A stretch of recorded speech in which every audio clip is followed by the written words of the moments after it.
अरे राम राम राम राम। कितनी जोर की बारिश हो रही है। 2 दिनों से यह बारिश तो रुकने का नाम ही नहीं ले रही है। मुझे लगता है अब जल्दी ही मेरी छत से पानी टपकने लगेगा। तभी उधर से एक शेर बारिश से परेशान होकर छिपने की जगह ढूंढते ढूंढते उसी किसान की झोपड़ी के पीछे बने तबेले में घुस जाता है, जिस तबेले में उस किसान के कुछ गधे बंधे हुए थे।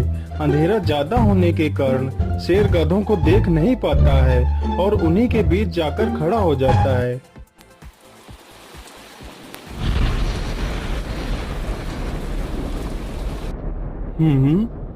यहाँ से तो किसी मनुष्य की आवाज आ रही है। चलो चुपचाप बैठा रहता हूँ। जैसे ही यह आदमी मेरे करीब आएगा मैं इसे खा लूंगा। हाय हाय हाय, यह बारिश कब रुकेगी? ऊपर से यह टपका भी आ गया। अब मैं क्या करूं? इस टपके से कैसे बचूं? इतना तो डर मुझे शेर और बाघ से भी नहीं लगता है जितना डर मुझे इस टपके से लगता है। अरे यह टपका कौन है? मुझे लगता है यह टपका तो मुझसे भी ज्यादा खतरनाक है। अभी तो यह आदमी शेर और बाघ से ज्यादा इस टपके से डर रहा है। चलो जल्दी से मैं यहाँ से निकल लेता हूँ, नहीं तो कहीं टपका ने मुझे देख लिया तो मेरी खैर नहीं। ओहो, अब मैं इस टपका से कैसे बचूं? चलो जल्दी से मैं अपनी मौसी के घर चला जाता हूँ।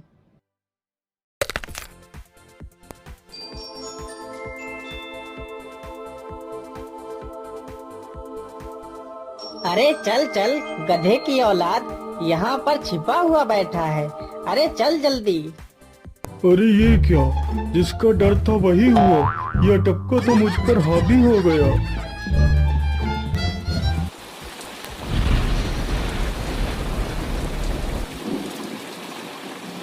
कैसे बचूं? कैसे बचूं? इस टपका से मैं कैसे बचूं? हे भगवान मेरी सहायता करो, मुझे इस टपका से बचाओ। मैं आज के बाद किसी प्राणी को नहीं मारूंगा। मैं मांसाहार छोड़ के शाकाहारी बन जाऊंगा। भगवान मेरी रक्षा करो। शेर को दौड़ते दौड़ते रात से सुबह हो जाती है।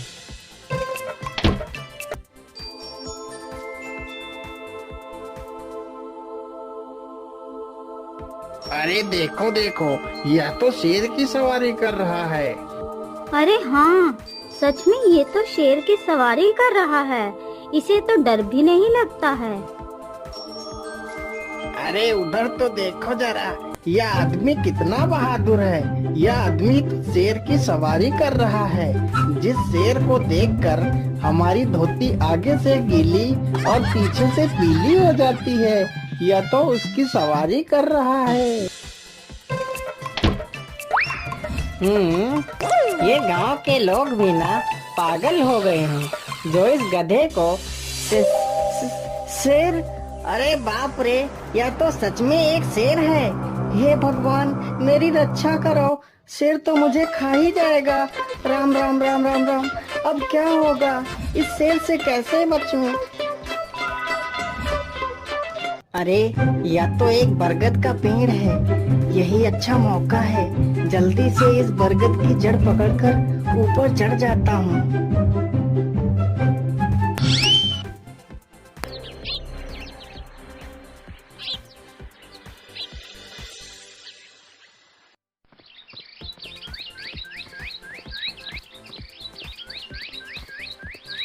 अरे शेर भैया, तुम इतनी जोर जोर से भागते हुए कहाँ जा रहे हो? आप तो बहुत डरे हुए लग रहे हो। आप तो जंगल के राजा हो, आपको किसका भय है? टपका, वो टपका मेरी जान के पीछे पड़ा है। अरे शेर भैया, जरा मुझे बताओ वो टपका है कहाँ? अरे भालू भैया, वो टपका मेरी पीठ से उतरकर उस बरगद के पेड़ पर चढ़ गया है। उसने मुझे रात भर खूब दौड़ाया है। वो तो भगवान का शुक्र है कि मैं जिंदा बच गया। चलो शेर भैया, मुझे उस टपके के पास ले चलो, जरा मैं भी तो देखूं आखिर ये टपका है कौन। अरे नहीं भालू भाई, बड़ी मुश्किल से तो मेरी जान बची है। मैं अपनी जान फिर जोखिम में नहीं डालूंगा। तुम्हें जाना है तो जाओ। अच्छा अच्छा, ठीक है शेर भाई, तुम यहीं रुको। मैं अभी बरगद के पेड़ पर देख कर आता हूँ, आखिर ये टपका है कौन। जाओ जाओ बच्चू, जब वो टपका तुम्हारे ऊपर हावी होगा तो पता चलेगा। अरे कहाँ है यह टपका जिसने राजा जी की हवा टाइट कर दी। चलो इस पेड़ पर चढ़कर देखता हूँ। अरे बाप रे बाप, शेर क्या अकेला कम था, जो ये भालू भी आ गया। मुझे लगता है कि आज मेरी मौत निश्चित है। भालू पेड़ पर उल्टा होकर चढ़ने लगता है, तभी किसान और तेज से कांपने लगता है। कांपने की वजह से किसान के हाथ से छड़ी छूट जाती है और उल्टा होकर चढ़ रहे भालू के पिछवाड़े पर जा लगती है। भालू धड़ाम से जमीन पर गिरता है।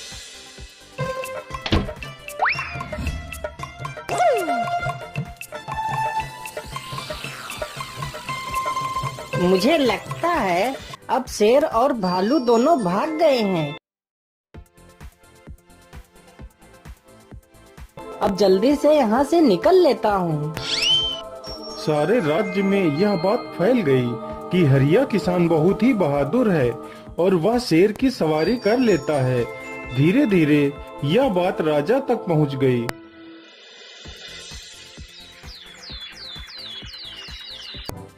महाराज, क्यों न हम पड़ोस के गांव से हरिया किसान को बुलवा लेते हैं। वह बहुत ही बहादुर है। उसके बहादुरी के चर्चे तो पूरे राज्य में हैं।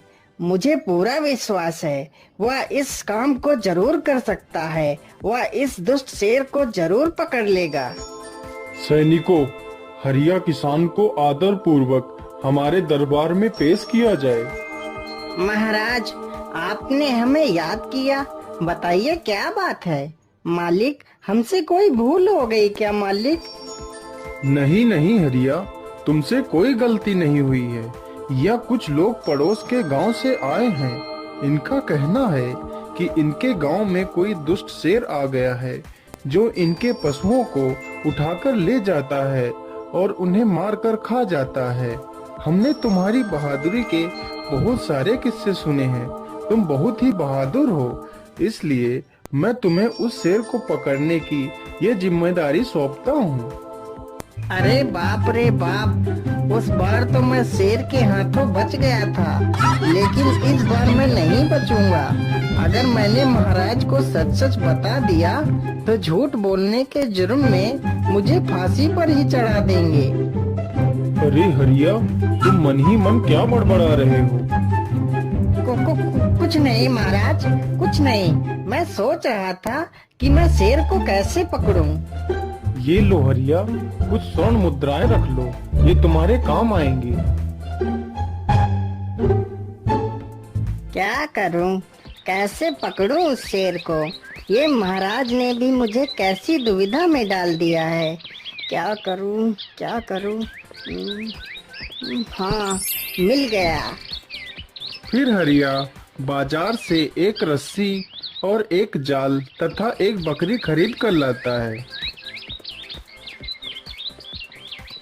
चलो जल्दी से, मैं यहाँ पर एक गड्ढा खोद देता हूँ।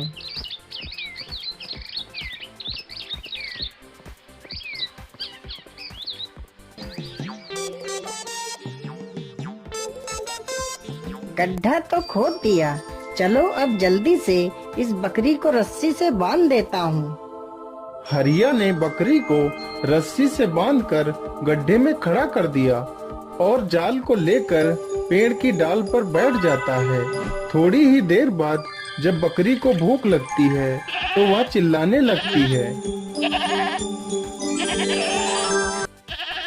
अरे, यह तो बकरी के चिल्लाने की आवाज है, लेकिन यह आवाज आ कहां से रही है? आसपास तो कोई नहीं दिख रहा है। मुझे लगता है यह आवाज उस पेड़ के पास से आ रही है। चलो चलकर देखता हूँ।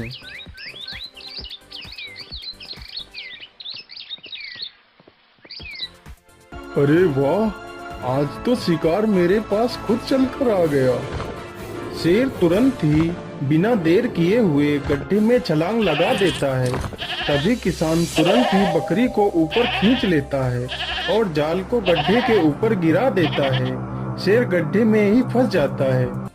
यह देखकर गांव के सभी लोग बहुत ही खुश हो जाते हैं।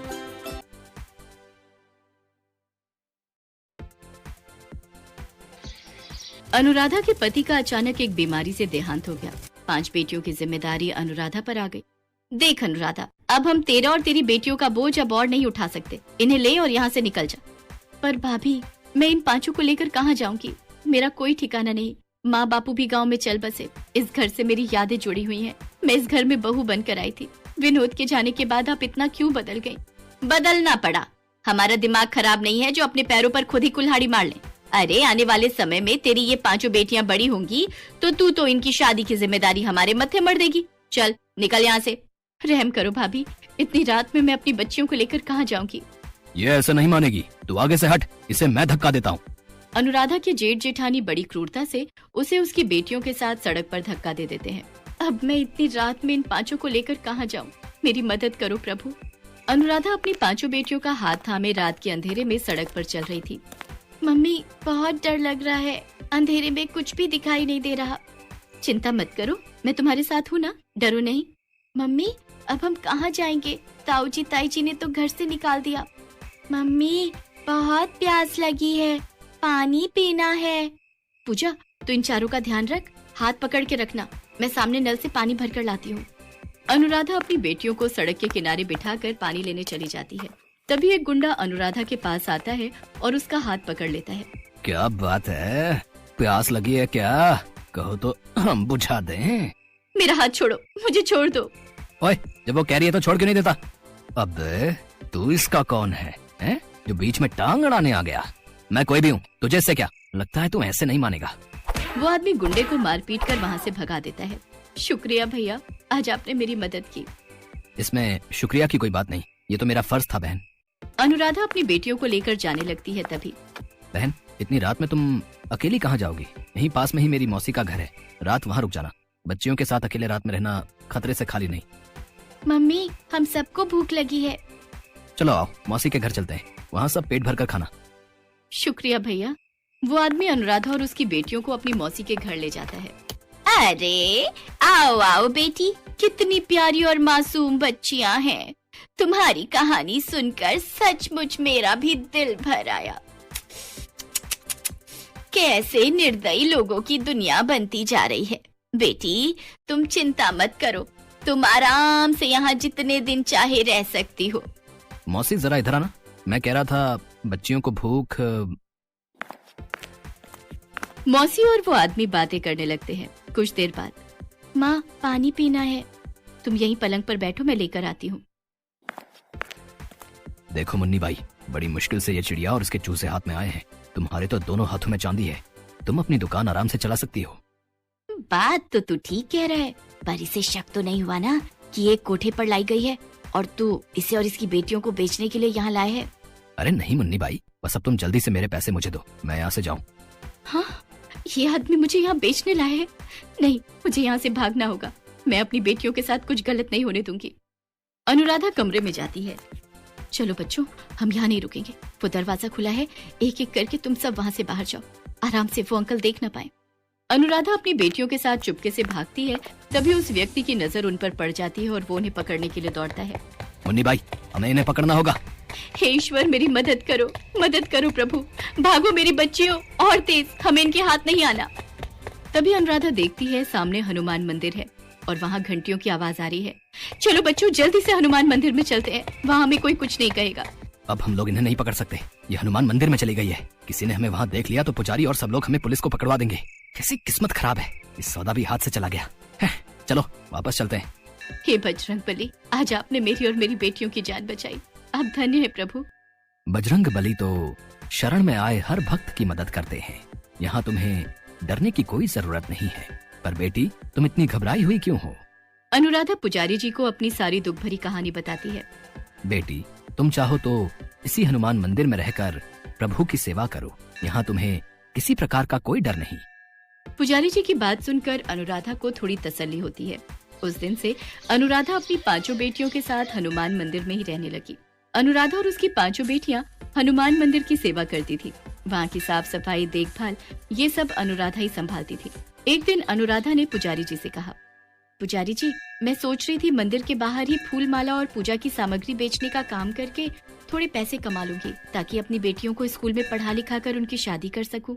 ये तो बहुत उत्तम विचार है अनुराधा बेटी। मैं कल ही फूल वाले और पूजा सामग्री वाले की दुकान पर तुम्हें ले चलूंगा। वो तुम्हें उधार पर फूल माला और सामग्री दे देंगे। जो भी कमाई होगी उसमें से तुम उनके पैसे चुकाकर बाकी की कमाई अपने पास रख लेना।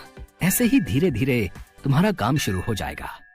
पुजारी जी अनुराधा को फूल माला और पूजा की सामग्री दिलवा देते हैं। अनुराधा मंदिर के बाहर ही फूल माला और पूजा की सामग्री बेचने लगी। अनुराधा ने अपनी बेटियों को एक सरकारी स्कूल में डाल दिया। अब उसकी बेटियां पढ़ने जाने लगी थी। अनुराधा को हनुमान मंदिर में रहते हुए 15 साल बीत गए। अनुराधा की मंदिर के बाहर ही फूल माला और पूजा सामग्री की 2 बड़ी दुकानें थी। मंदिर के पुजारी जी का निधन हो चुका था। अपने जाने से पहले पुजारी जी मंदिर का सारा कार्यभार अनुराधा को सौंप गए थे। अब मंदिर का सारा कार्यभार अनुराधा ही संभालती थी। अनुराधा की 5 बेटियां बड़ी हो चुकी थी। अनुराधा को शहर में बहुत से लोग जानते थे और उसके अच्छे व्यवहार से सभी परिचित थे। अनुराधा को अपनी 5 बेटियों की शादी के लिए कोई परेशानी नहीं हुई। हनुमान जी के आशीर्वाद से अनुराधा की 5 बेटियां आज अपने ससुराल में सुखी थीं।